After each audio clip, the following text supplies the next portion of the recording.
सो अब हम अपनी two dimensional conformal field theory के स्टडीज़ में एक पर्टिकुलर तरह की फील्ड की बात करेंगे और वो one of the most important fields है इस पूरे के पूरे कोर्स के अंदर, और वो फील्ड है स्ट्रेस एनर्जी मोमेंटम टेंसर।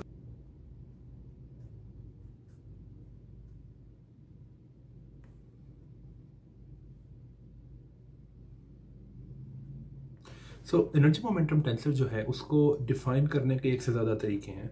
हम क्वांटम फील्ड थ्योरी में ये देखते हैं कि अगर हमारी जो थ्योरी है उसमें स्पेस टाइम ट्रांसलेशन सिमेट्री है, तो उसके कॉरस्पॉन्डिंग जो नोएथेरियन करंट जो कि कंजर्व रहता है वो स्ट्रेस एनर्जी मोमेंटम टेंसर होता है।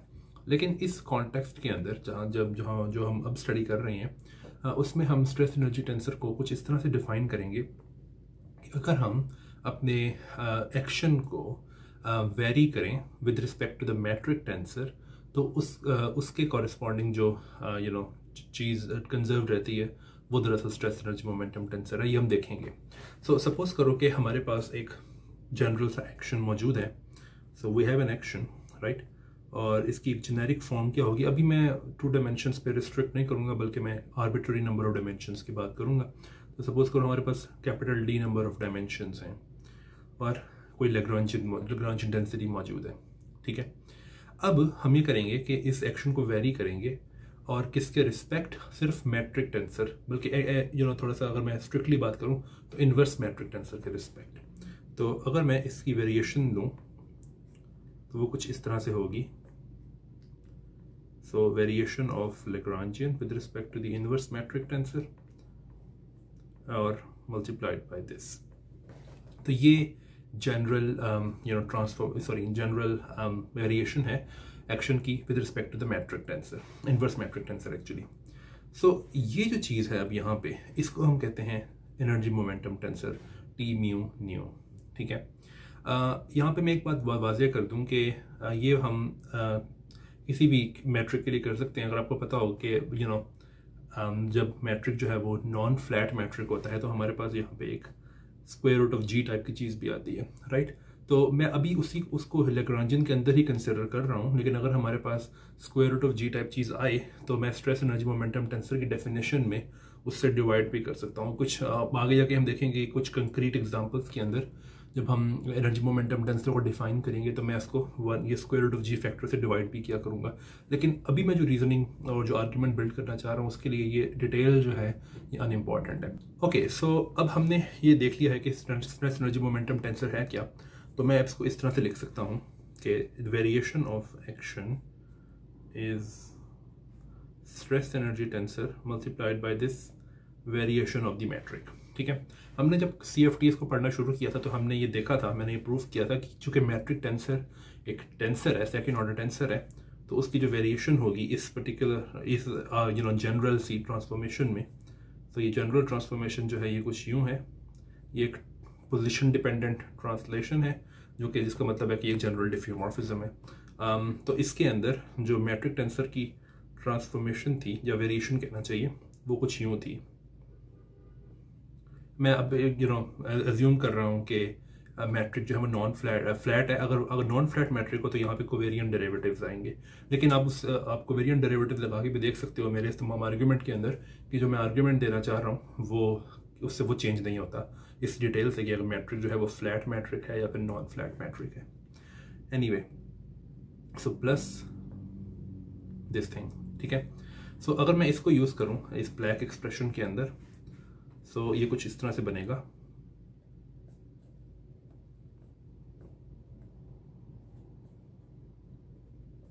सॉरी,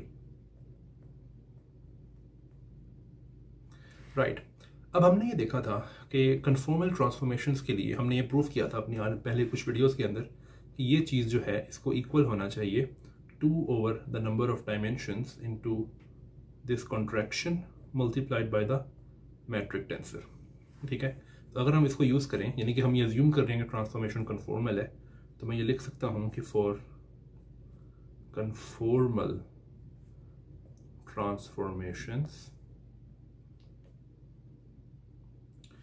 हमारे पास जो वेरिएशन होगी एक्शन के अंदर वो कुछ इस तरह से होगी, multiplied by 2 over the number of dimensions multiplied by this contraction multiplied by the inverse metric. अब इन दोनों को अगर मैं कॉन्ट्रैक्ट करूं तो मेरे पास स्ट्रेस एनर्जी टेंसर का ट्रेस बनता है, तो ये इसकी इक्वल आएगा टी म्यू म्यू। ठीक है, तो इसको मैं अगले एक्सप्रेशन में लिखता हूँ, तो ये बनता है,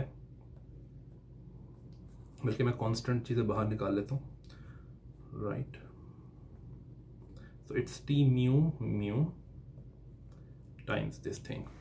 अब यहाँ पे एक बहुत इंपॉर्टेंट बात है, और वो ये है कि हम देख सकते हैं कि अगर स्ट्रेस एनर्जी मोमेंटम टेंसर जो है उसका ट्रेस वैनिश कर जाए, अगर ट्रेस उसका ज़ीरो हो, तो इसका मतलब ये है कि जो वेरिएशन इन दी एक्शन है वो ज़ीरो है, और जिसका ये मतलब है कि हमारा जो एक्शन है वो कन्फॉर्मली इनवेरिएंट है, क्योंकि उसके अंदर वेरिएशन ज़ीरो है किसी कन्फॉर्मल ट्रांसफॉर्मेशन के लिए। लेकिन इसमें ध्यान रखने वाली बात क्या है वो मैं बताता हूँ अभी। तो मैं कह रहा हूँ कि if T mu mu is zero, यानी कि जो trace of stress energy tensor है वो ज़ीरो है, तो इसका मतलब है कि variation in S is zero, जिसका मतलब है कि कन्फॉर्मल इनवेरिएंस है हमारी थ्योरी के अंदर। ठीक है, लेकिन इसका मतलब ये हरगिज़ नहीं है कि if conformal invariance is there, यानी कि अगर अगर डेल्टा एस जो है वो ज़ीरो है, तो फिर इसका मतलब ये है कि ये ज़ीरो है। ये क्यों नहीं है ऐसा?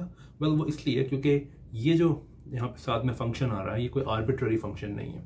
सपोज करो कि अगर यहाँ पे एक आर्बिट्ररी सा फंक्शन होता, तो फिर मैं ये कह सकता था कि अगर इसको वैनिश करना है डेल्टा एस को, तो फिर ये चूंकि ये आर्बिट्ररी फंक्शन है तो इसका मतलब है कि इसको वैनिश करना चाहिए, लेकिन ऐसी बात नहीं है। हमने ये देखा कि यहाँ पे आर्बिट्ररी फंक्शन नहीं आ रहा, बल्कि एक इस तरह की कॉन्ट्रैक्शन आ रही है एप्सिलॉन की, और ये आर्बिट्ररी फंक्शन नहीं होता। तो इसका मतलब ये है कि इन जनरल, इसका मतलब ये नहीं है कि मैं कहना ये चाह रहा हूँ कि इन जनरल ये बात सच नहीं है कि अगर कन्फॉर्मल इनवेरिएंस हो तो टी म्यू म्यू जो है वो ज़ीरो होगा, लेकिन अगर टी म्यू म्यू ज़ीरो हो तो कन्फॉर्मल इनवेरिएंस होती है। ठीक है, मैं इसमें इसकी डिटेल में जाऊंगा नहीं, लेकिन हम प्रूव कर सकते हैं ऐसे कि अगर सिर्फ हमें पता है कि कन्फॉर्मल इनवेरिएंस होने के लिए ट्रांसलेशन इन्वेरिएंस होनी चाहिए, रोटेशनल इन्वेरिएंस होनी चाहिए, स्केल इन्वेरिएंस जिसको आप डायरेक्शन इन्वेरिएंस भी कह सकते हो, और स्पेशल कन्फॉर्मल ट्रांसफॉर्मेशन में इन्वेरिएंस भी होनी चाहिए। कुछ स्पेशल केसेस ऐसे हैं जिसमें हम ये प्रूव कर सकते हैं कि अगर कोई पॉइंटकारी इन्वेरिएंट थ्योरी है, यानी कि उसके अंदर ट्रांसलेशन और लॉरेंस इन्वेरिएंस मौजूद है, तो अगर हम सिर्फ स्केल इन्वेरिएंस और डाल दें उसके अंदर, तो वो ऑटोमेटिकली कन्फॉर्मल इन्वेरिएंट हो जाती है, यानी कि स्पेशल कन्फॉर्मल ट्रांसफॉर्मेशन की जो इन्वेरिएंस है वो ऑटोमेटिक हो जाती है। वो किस तरह करते हैं? वो इस तरह करते हैं कि हम प्रूव कर सकते हैं कि कुछ रीजनेबल सिनेरियोज के अंदर अगर स्केल इन्वेरिएंस जो है वो है एक थ्योरी के अंदर, तो जो स्ट्रेस एनर्जी टेंसर का जो ट्रेस है वो ज़ीरो है, और हम देख सकते हैं कि जैसे ही स्ट्रेस एनर्जी टेंसर का ट्रेस ज़ीरो हो जाएगा तो कन्फॉर्मल इन्वेरिएंस हो जाएगी। तो एक टिप यहाँ पे ये हो सकती है कि अगर आपने प्रूव करना है कि कोई थ्योरी कन्फॉर्मल इन्वेरिएंट है, तो टू प्रूव कन्फॉर्मल इन्वेरिएंस प्रूव करो आपके टी म्यू म्यू जो है वो ज़ीरो है। अगर आप ये प्रूव कर सको तो हम देख सकते हैं कि उसका मतलब होता है कि कन्फॉर्मल इन्वेरिएंस बिल्कुल है। ओके, अब ये मैंने बात की है बिल्कुल जनरल कन्फॉर्मल ट्रांसफॉर्मेशंस के लिए, लेकिन इसमें एक और बात है जो कि मुझे करने की ज़रूरत है, और वो ये है कि अगर मैं इसी वेरिएशन ऑफ को देखूँ एक्शन की, तो ये कुछ यूँ थी 2/d any number of dimensions में, so it's T mu mu. Sorry, बल्कि उससे भी पहले का एक्सप्रेशन में लेता हूँ, जो जब मैंने ये ज्यूम नहीं किया था कि जो ट्रांसफॉर्मेशन है वो कन्फॉर्मल है, तो वो कुछ यूँ था। सॉरी, इसमें 2/d नहीं आएगा, वो था कुछ इस तरह से।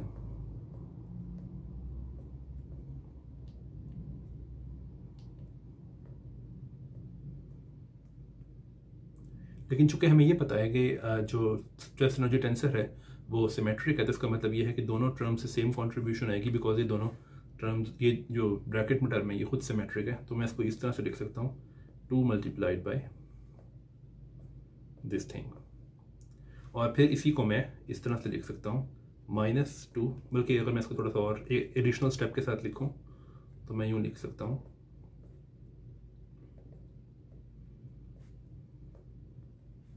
माइनस दिस थिंग, और इस वाले में ये सिर्फ इसके साथ सिर्फ स्ट्रेस एनर्जी टेंसर के साथ है ये वाला पार्शियल डेरिवेटिव। तो फर्स्ट टर्म जो है दैट्स अ सरफेस टर्म, तो ये इट्स जस्ट ज़ीरो।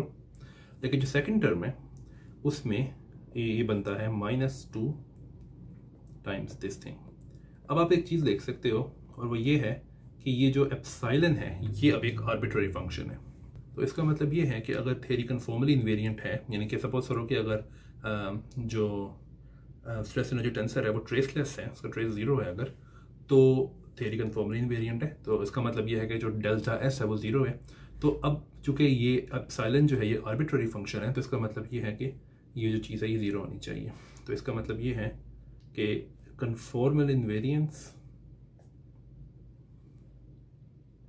इसका मतलब ये होगा कि ये चीज़ ज़ीरो है। और आप देख सकते हो कि ये कुछ भी नहीं है सिवाय इस स्टेटमेंट के कि जो स्ट्रेस एनर्जी टेंसर है वो कंजर्व्ड है। अगर ऑब्वियसली नॉन फ्लैट मैट्रिक होगा तो यहाँ पे कोवेरिएंट डेरिवेटिव आएगा। एनीवे, सो हमने दो चीज़ें सीखी हैं अभी तक स्ट्रेस एनर्जी टेंसर के बारे में। कन्फॉर्मल इन्वेरिएंस, पहली चीज़ हमने ये सीखी है कि अगर वो ट्रेसलेस है तो कन्फॉर्मल इन्वेरिएंस है। तो अगर ये ट्रेसलेस है तो इसका मतलब है कि कन्फॉर्मल इन्वेरिएंस है। और दूसरी चीज़ ये सीखी है कि ये कंजर्व्ड है, बल्कि इसको इस तरह से लिखना चाहिए, ये कंजर्व्ड है। ठीक है, if conformal invariance is there. Right, तो ये दो चीज़ें हमें बहुत काम आएंगी अभी थोड़ी देर बाद। अब हम ये काम करते हैं कि हम अभी तक हमने जो बात की है वो एनी नंबर ऑफ डायमेंशंस में की है, लेकिन अब हम ये करते हैं कि हम 2 डायमेंशनल कन्फॉर्मल फील्ड थ्योरी की तरफ वापस आते हैं। और जैसा कि आपको याद हो कि जब हमने 2 डायमेंशनल कन्फॉर्मल फील्ड थ्योरी को स्टडी करना शुरू किया था तो हमने जो स्टार्ट में कोऑर्डिनेट्स लिए थे दे वर x0 एंड x1। सो अब हम आते हैं 2 डायमेंशनल यूक्लिडियन CFT की तरफ वापस आते हैं। सो हमने स्टार्ट में कोऑर्डिनेट्स लिए थे x0 एंड x1, और फिर हमने ये देखा था कि ये इनको आप z और z बार कोऑर्डिनेट्स में भी लिख सकते हो, और कई चीज़ों के लिए z और z बार कोऑर्डिनेट्स जो हैं दे वर मोर हेल्पफुल बिकॉज ये आपको एक एक कॉम्प्लेक्स प्लेन की पिक्चर पेश करते हैं। और अगर आपको याद हो तो हमने ये कहा था कि z is x0 plus i times x1 और z बार जो है ये है x0 minus i times x1। तो हम इनसे कुछ और फार्मूलाज डिराइव करेंगे बिकॉज हमें आगे जाके ये चाहिए होंगे। तो आप देख सकते हो कि x0 जो है ये है z plus z bar over 2 और x1 is equal to z minus z bar over 2i। तो हमें इनके सिर्फ डेरिवेटिव्स चाहिए। सो x0 ओवर z, या आप बहुत आराम से वेरीफाई कर सकते हो, ये दोनों जो हैं ये 1/2 है। और दूसरी चीज़ ये कि x1 over z is equal to minus x1 over z bar, और ये इक्वल है 1/2i के। ओके, सो अब हमने ये डेरिवेटिव्स चाहिए होंगे। क्यों चाहिए होंगे? वो इसलिए चाहिए होंगे कि सपोज करो कि हमारे पास स्ट्रेस एनर्जी टेंसर जो है वो x0 और x1 कोऑर्डिनेट्स में मौजूद है। तो मेरा क्वेश्चन ये है कि z और z कोऑर्डिनेट्स में, यानी कि t mu new in z coordinates, ये क्या होगा? ऑब्वियसली क्योंकि हमारे पास 2 कोऑर्डिनेट्स हैं z और z बार, तो इसमें जो स्ट्रेस एनर्जी टेंसर होगा इसके 4 कंपोनेंट्स होंगे, z बार, z बार z और z बार। और हमें याद करने की ज़रूरत है कि चूँकि जो स्ट्रेस एनर्जी टेंसर है वो ट्रेसलेस है, तो इसका मतलब ये है, और उससे पहले मैं आपको एक और बात बताऊं कि इन x0 एंड x1 कोऑर्डिनेट्स जो स्ट्रेस एनर्जी टेंसर है उसके कंपोनेंट्स ऑब्वियसली होंगे t00, t01, t10 और t11। और ऑब्वियसली हमें पता है कि चूंकि स्ट्रेस एनर्जी टेंसर सिमेट्रिक है तो इसका मतलब ये है कि 10 इज इक्वल टू 01। ठीक है, तो अब मैं कहने ये लगा था पहले कि हमें चूंकि पता है कि स्ट्रेस एनर्जी टेंसर जो है वो ट्रेसलेस है, तो इसका मतलब ये है कि t00 प्लस t11 जो है ये 0 है। मुझे ये कैसे पता? वो इसलिए क्योंकि अगर मैं x0 और x1 कोऑर्डिनेट्स में स्ट्रेस एनर्जी टेंसर लिखूं तो वो कुछ यूँ बनता है, और ट्रेस का मतलब होता है कि इन डायगोनल एंट्रीज को ऐड कर देना, तो उनकी एडिशन जो है वो ये है और कुछ भी नहीं है। दूसरी बात जो हमें पता है वो ये है कि ये जो स्ट्रेस एनर्जी टेंसर है ये कंजर्व्ड है, ठीक है। तो इसका मतलब ये है कि अगर मैं इसमें न्यू को 0 रखता हूँ तो मेरे पास जो इक्वेशन बनती है वो कुछ यूँ है, 0 1 1 0 सॉरी 0 इज इक्वल टू 0, और पार्शियल 0 का मतलब है कि derivative with respect to x, और पार्शियल 1 का मतलब है कि पार्शियल 0 का मतलब है derivative with respect to x naught, और पार्शियल 1 का मतलब है derivative with respect to x1। और चूंकि हमारा मैट्रिक जो है वो x1 और x0 और x1 कोऑर्डिनेट्स में जो मैट्रिक है दैट्स फ्लैट मैट्रिक, तो ऊपर चाहे इंडेक्स हो चाहे नीचे इंडेक्स हो 0 और 1 वाला, इट डजंट मैटर। तो मैं ये इसको लिख सकता हूँ कि ये एक इक्वेशन जो है इसको सेटिस्फाई करने की ज़रूरत है स्ट्रेस एनर्जी टेंसर के कंपोनेंट्स को, और दूसरी जो इक्वेशन होगी वो न्यू को 1 रख कर आएगी इस इक्वेशन में। सो वो इक्वेशन क्या बनती है, वो इक्वेशन है पार्शियल 0 0 1 प्लस पार्शियल 1 1 1 इक्वल 0, और पहले की तरह मैं इन कोऑर्डिनेट्स इंडिसेस को नीचे लेकर आ सकता हूँ। तो ये दो इक्वेशंस और एक ये इक्वेशन, ये सेटिस्फाई करने की ज़रूरत है स्ट्रेस एनर्जी टेंसर के कंपोनेंट्स को x0 और x1 कोऑर्डिनेट्स में। तो अब हम देखेंगे कि ये कंस्ट्रेंट्स, ये कंडीशंस किस तरह से ट्रांसलेट होती हैं जब हम स्ट्रेस एनर्जी टेंसर को लिखते हैं z और z बार कोऑर्डिनेट्स में, जो कि जिनके कंपोनेंट्स ये हैं। तो अब क्वेश्चन ये है सबसे पहले कि हम ये x0 और x1 कोऑर्डिनेट में जो स्ट्रेस एनर्जी टेंसर के कंपोनेंट्स हैं उनको किस तरह से रिलेट करें z और z बार कोऑर्डिनेट्स में जो कि स्ट्रेस एनर्जी टेंसर के कंपोनेंट्स हैं। तो उसका आंसर बहुत सिंपल है, स्ट्रेस एनर्जी टेंसर एक टेंसर है, तो इसके जो ट्रांसफॉर्मेशन लॉ है वो टेंसर ट्रांसफॉर्मेशन लॉ होगा, और वो कुछ यूं है,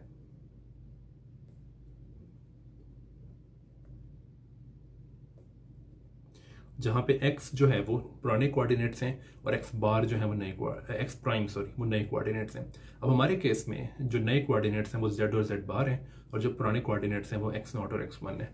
तो आप ये कह सकते हो एक तरह से कि x प्राइम 0 जो है वो उसको मैं z कह देता हूँ, और x प्राइम 1 जो है उसको मैं कह देता हूँ z बार, और x0 जो है वो तो खैर है ही x0, और x1 जो है वो तो खैर है ही x1, ठीक है। तो अब हम डिफरेंट कंपोनेंट्स की ट्रांसफॉर्मेशन देख सकते हैं। तो सबसे पहले हम देखते हैं कि what is T Z Z.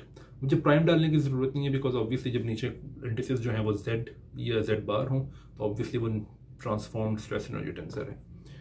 Okay, सो इसका जो ट्रांसफॉर्मेशन लॉ है वो देखते हैं कि क्या होगा।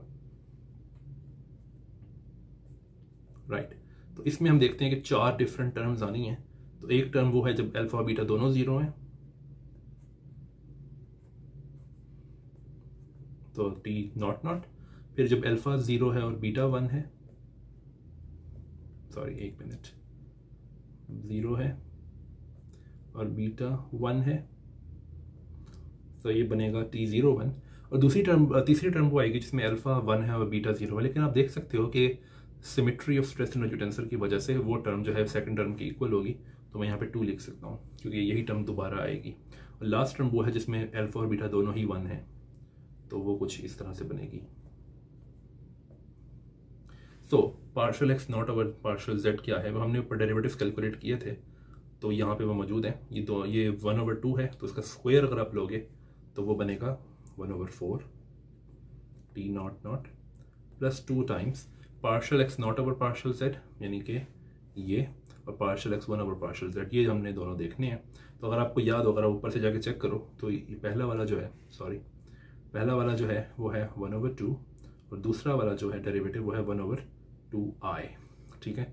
तो ये है 0/1 प्लस लास्ट वाला जो डेरिवेटिव है यानी कि ये अगर आप ऊपर से जाके चेक करो तो ये है 1/2i अगेन, तो इसका आप स्क्वायर अगर लोगे तो बनेगा -1/4 t1 राइट। दूसरी बात ये कि आप इसमें से कुछ चीज़ों को कॉमन निकाल सकते हो।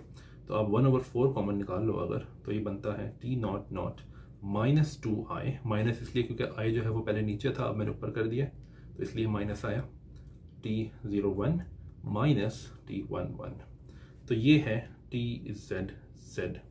तो ये एक इक्वेशन है जो कि हमें बाद में चाहिए होगी, इक्वेशन 1 कह देते हैं इसको। दूसरा जो हमने कंपोनेंट देखना है वो है टी जेड जेड बार, ठीक है।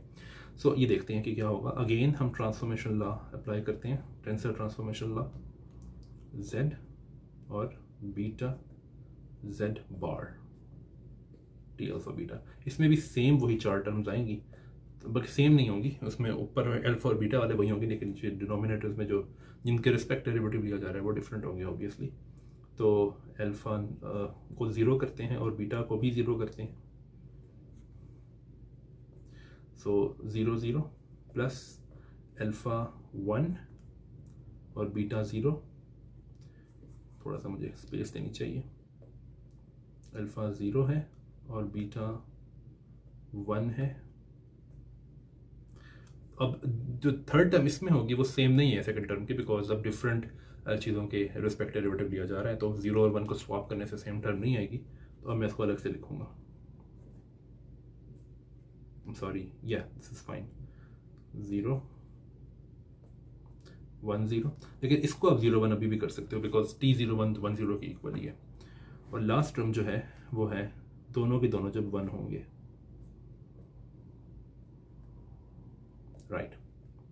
तो अब आप ऊपर से जाके देख सकते हो पीछे वीडियो करके, या फिर अगर आपने लिखा हो ये, तो जो पहले वाले 2 डेरिवेटिव्स हैं ये और ये, इनमें से पहले वाला 1/2 है और दूसरे वाला जो है वो है 1/2 i,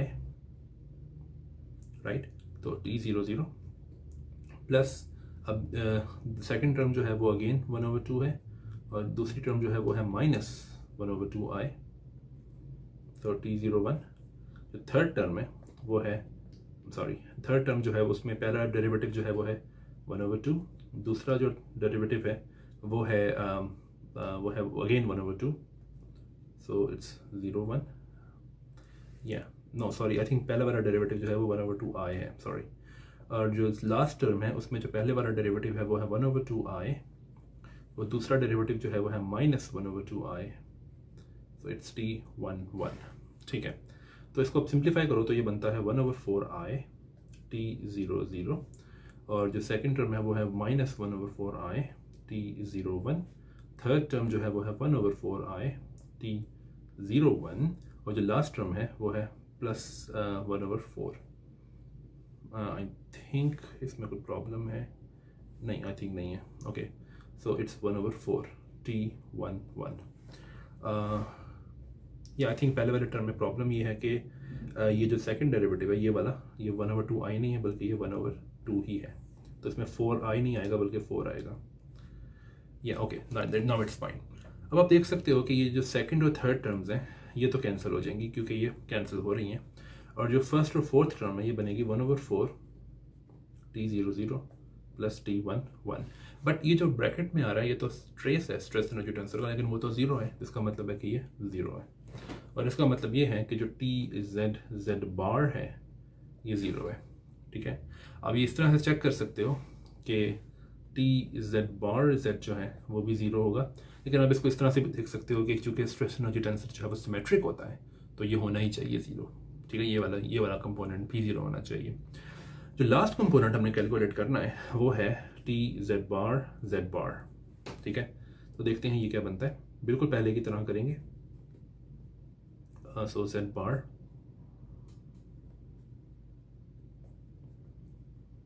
सो अगेन इसमें 4 टर्म्स आएंगी, पहले जब दोनों के दोनों 0 रख दिए जाएं, अब मैं इसका स्क्वायर कर सकता हूँ, राइट। और जब एक 0 हो और एक 1 हो, और अब जब एक 1 हो और एक 0 हो, लेकिन अब अगेन देखोगे कि ये दोनों टर्म सेम है, बिल्कुल पहले की बिल्कुल फर्स्ट वाले केस की तरह, तो ये बनेगा कुछ इस तरह से। सो इट्स 0 1, और जो लास्ट टर्म होगी वो है जब ये दोनों के दोनों 1 होंगे, तो टी 1 1, ओके। सो जो पहला वाला डेरिवेटिव है वो है 1/2, लेकिन उसका स्क्वायर लूंगा तो 1/4 हो जाएगा। दूसरे वाले टर्म में जो पहला डेरिवेटिव है वो है 1/2, और जो दूसरा डेरिवेटिव है वो है -1/2 i, ठीक है, और 0 1, ओके। लास्ट डेरिवेटिव जो है वो है -1/2 i, सो -1/2 i लेकिन उसका स्क्वायर अगर मैं करूँ तो वो आएगा -1/4। तो वो बनता है कुछ इस तरह से -1/4 TII। तो ये अगर इसमें अगेन मैं 1/4 कॉमन लूँ तो ये बनता है T00 माइनस प्लस बन जाएगा, बिकॉज आई को ऊपर लाऊंगा तो प्लस हो जाएगा। तो 2I01 माइनस T11। तो ये है TZ बार Z बार। तो ये इक्वेशन 2 है, ये भी इंपॉर्टेंट है, ठीक है। सो इक्वेशन 1 को हम जरा जाके अगर दोबारा देखें तो वो kind of like the same है, लेकिन उसमें सिर्फ ये बीच में माइनस साइन है और इक्वेशन 2 में बस बीच में प्लस साइन है। तो जो हमने चारों के चारों कंपोनेंट्स लिखे हैं उनको मैं अगर दोबारा से लिखूं तो वो कुछ यूं बनते हैं।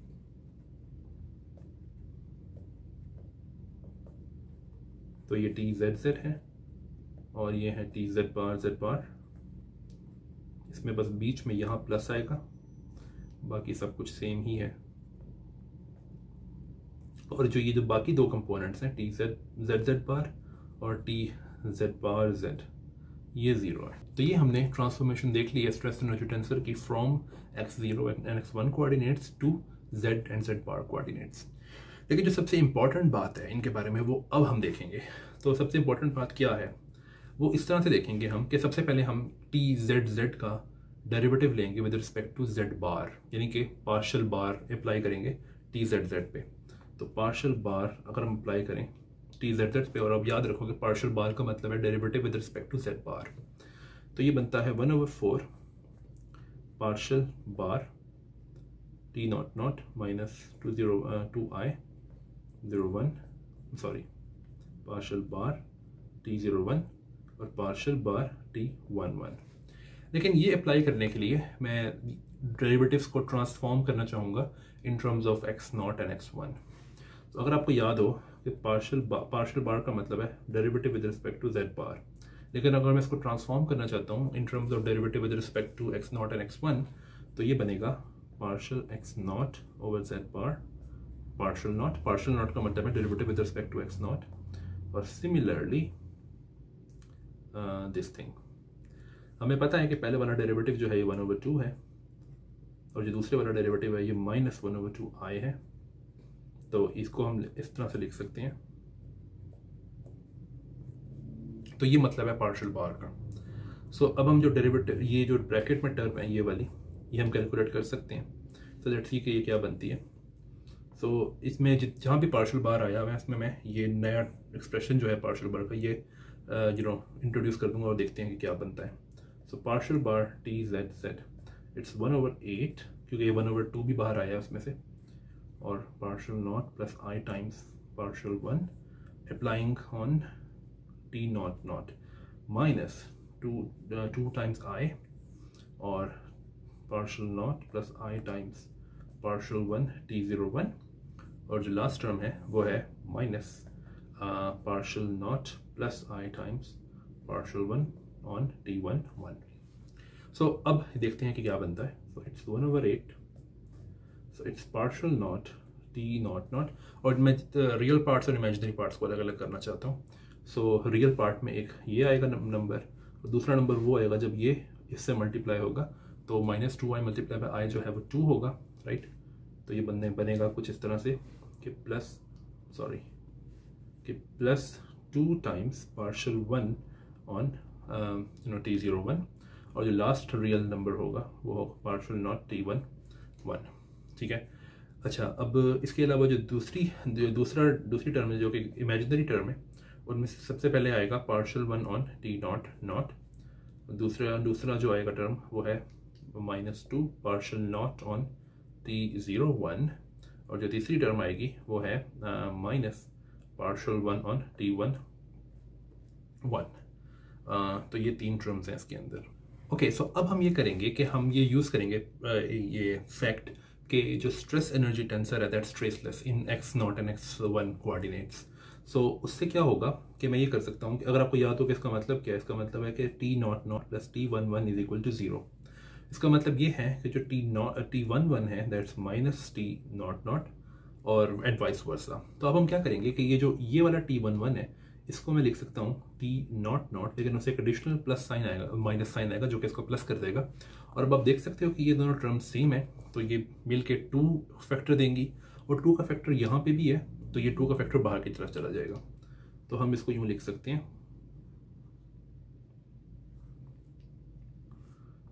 2 times partial not T not not plus 2 times 2 बाहर चला गया तो पार्शल 1 इंटू टी 0 1। दूसरी बात हम ये कर सकते हैं कि यहाँ पे चूँकि t00 जो है ये माइनस t11 है, तो अब हम यहाँ पे t00 के साथ क्या करेंगे कि इसको लिखेंगे माइनस t11, लेकिन उससे ये टर्म जो है वो एग्जैक्टली ये टर्म बन जाएगी। तो अगेन 2 का फैक्टर आएगा और माइनस का फैक्टर भी आ रहा है इस टर्म के अंदर, हम वो भी हम बाहर निकाल देंगे। तो इस टर्म को फिर हम कुछ इस तरह से लिख सकते हैं, ये बनेगी t1 t11 और प्लस इसको भी ख़त्म कर देते हैं और इस सबको ख़त्म करके यूँ लिख सकते हैं और बाहर -2 i का फैक्टर आ जाएगा। इन दोनों 2 को आप निकाल कर इस 8 के साथ कैंसिल करके इसको 1/4 कर सकते हो। अब हुआ क्या है, हुआ ये है कि हमने इन दोनों टर्म्स को इस तरह ट्रेसलेसनेस को यूज़ करके सिंप्लीफाई किया है, लेकिन अब आप देख सकते हो कि दोनों टर्म्स ज़ीरो हैं। क्यों? क्योंकि अगर मैं आपको याद कराऊँ तो मैंने ये कहा था कि जो स्ट्रेस एनर्जी टेंसर है दैट्स कंजर्व्ड, और उसकी वजह से हमें 2 इक्वेशंस मिली थी। सो वो इक्वेशंस में रेफरेंस के लिए दोबारा नीचे लिख देता हूँ। So they will be something like this, right. अब आप इसमें से अगर पहली इक्वेशन सिर्फ देख लो तो आप देख सकते हो कि ये चीज़ जो है ये ज़ीरो है, और अगर आप दूसरी इक्वेशन देखो तो उससे आपको दिख रहा है कि जो दूसरी चीज़ है ये भी ज़ीरो है, दूसरी एक्सप्रेशन जो ब्रैकेट के अंदर है। इसका मतलब ये है कि आइडेंटिकली ये जो चीज़ हम कैलकुलेट करने की कोशिश कर रहे थे ये ज़ीरो है। So this is zero, right. अगर आपको याद हो हम कैलकुलेट क्या कर रहे थे, हम कैलकुलेट कर रहे थे पार्शल बार TZZ, और हमने देखा कि ये ज़ीरो है। एक्सरसाइज के तौर पे बिल्कुल सेम रीजनिंग, ट्रेसलेसनेस और conservation of stress energy tensor, ये एक्सरसाइज के तौर पे आप करके देख सकते हो कि पार्शल Z बार जो है ये भी ज़ीरो है। ठीक है, बिल्कुल सेम चीज़, आपके पास Z बार का एक्सप्रेशन मौजूद है। आपके पास पार्शल को आप ट्रांसलेट कर सकते हो, क्योंकि पार्शल का मतलब है derivative with respect to Z। तो पार्शल का मतलब है derivative with respect to Z। इसको आप कन्वर्ट कर सकते हो जिस तरह मैंने किया x0 और x1 के डेरिवेटिव्स में, और आपको दिखेगा कि जो पार्शल ऑफ Z बार है ये ज़ीरो है। इसका मतलब क्या है? इसका मतलब ये है कि जो TZZ है ये Z बार पर डिपेंड नहीं करता, और जो TZ बार है ये Z पर डिपेंड नहीं करता। हमने लास्ट वीडियो के अंदर एक टाइप ऑफ फील्ड्स को स्टडी किया था जिसको हम कहते हैं कायरल फील्ड्स, और एक और फील्ड थी जिसको हम कहते हैं एंटी कायरल फील्ड। इसका मतलब ये है कि जो TZZ है ये कुछ फंक्शन है जिसको मैं T कहूँगा खाली, और ये सिर्फ Z पर डिपेंड करता है, और आप देख सकते हो कि ये कायरल फील्ड है। और जो Z बार है इसको मैं लिखूँगा T बार Z बार, और ये सिर्फ चूँकि Z बार पर डिपेंड करता है तो ये एंटी कायरल है। और आप देख सकते हो कि ऑब्वियसली TZZ का डेरिवेटिव जो पार्शल बार डेरिवेटिव होगा वो ज़ीरो होगा, क्योंकि वो Z बार पर डिपेंड ही नहीं करता। एंड जो TZ बार है उसका जो पार्शल डेरिवेटिव होगा, यानी कि जो Z के रिस्पेक्ट डेरिवेटिव होगा वो ज़ीरो होगा, बिकॉज ये Z पर डिपेंड नहीं करता। तो मैंने आपको कहा था पिछली वीडियो में कि हम एक बहुत इंपॉर्टेंट एग्जांपल देखेंगे कायरल और एंटी कायरल फील्ड्स की। सो अब से अगर मैं TZ लिखूँ इसका मतलब है TZZ, और T बार का मतलब है TZ बार। तो स्ट्रेस एनर्जी टेंसर जो है 2 डायमेंशंस में Z और Z बार कोऑर्डिनेट्स में, उनमें ये 2 कंपोनेंट्स नॉन ज़ीरो हैं। उन दोनों एक में से एक कायरल है और एक एंटी कायरल है, और जो बाकी दोनों कंपोनेंट्स हैं यानी कि TZZ बार और TZ बार Z ये दोनों ज़ीरो हैं। ठीक है, हम आगे जाके देखेंगे कि ये जो स्ट्रेस एनर्जी टेंसर है ये इसके पास एक और प्रॉपर्टी भी है कि ये क्वाज़ी प्राइमरी फील्ड है, लेकिन वो हम बाद की वीडियोस में देखेंगे। तो until the next video, bye.